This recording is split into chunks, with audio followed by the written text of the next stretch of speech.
going to be configuring a DHCP service coming from a router through a switch to the clients.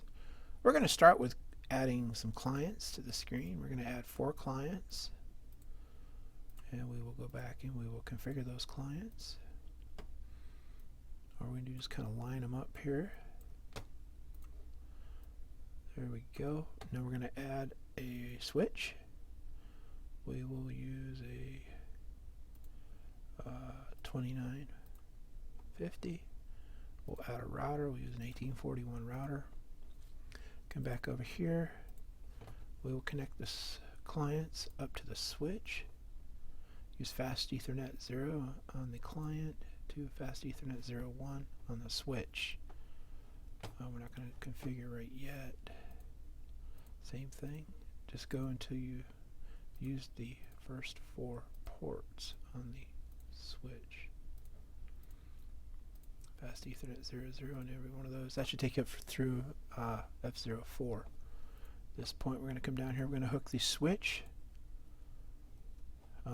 We don't have a high speed one, so we're going to use 05 up to the F00 of the router. The router is going to be where we're going to generate the DHCP. So we'll come down here. We'll look at the client. We will go to config, and we will set it to DHCP, just the DNS. Okay, we'll look at it. We'll make sure the card is turned on for port status. We'll do that for all of the interface cards. Make sure they're set to DHCP, and it is set to on. DHCP and set to on. And that should cover us on these last couple of cards. Okay, now we should have all these should be green up to the switch.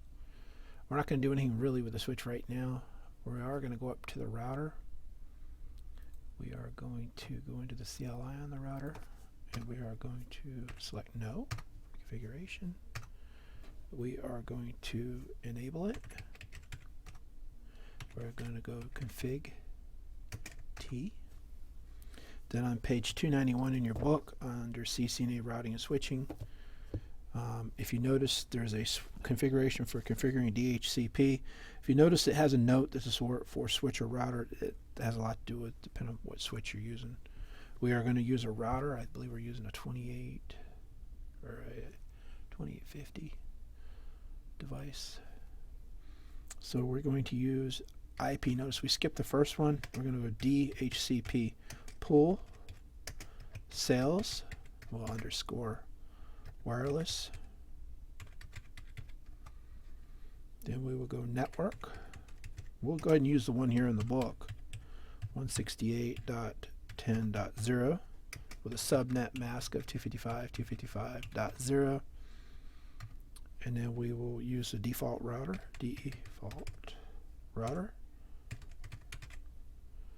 and it's 192. Notice this 192.168.10.1. That is actually, we're going to come back, set that to the gateway on the router. Come back here to the F0. See which one we can click on this here. See which one's up. Okay, F00 is the one we want, so we'll come here to F00. We're going to configure this to 192.168.10.1. We're actually setting that to the gateway. And we will close that, and come back, and we will make sure that she is on.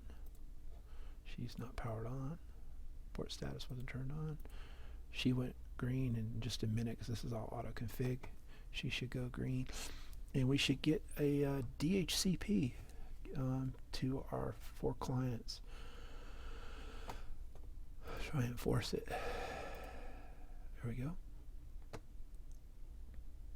Come back up here. We see our 10.1.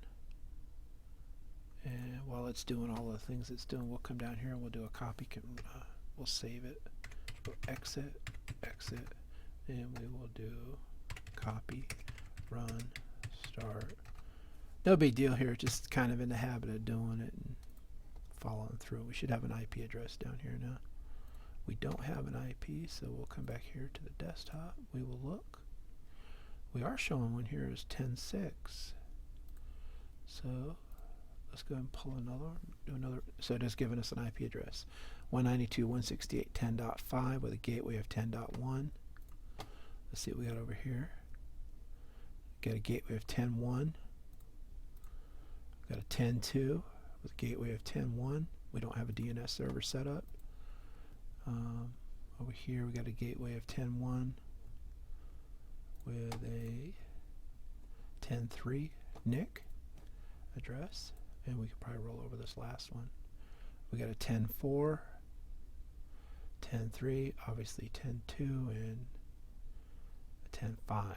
Didn't go 10.1 because we used that for the gateway.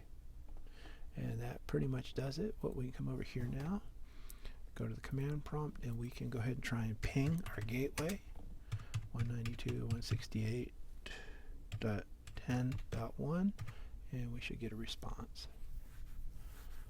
And obviously it goes without saying those other ones that 10.2 was on that switch, so that definitely should respond.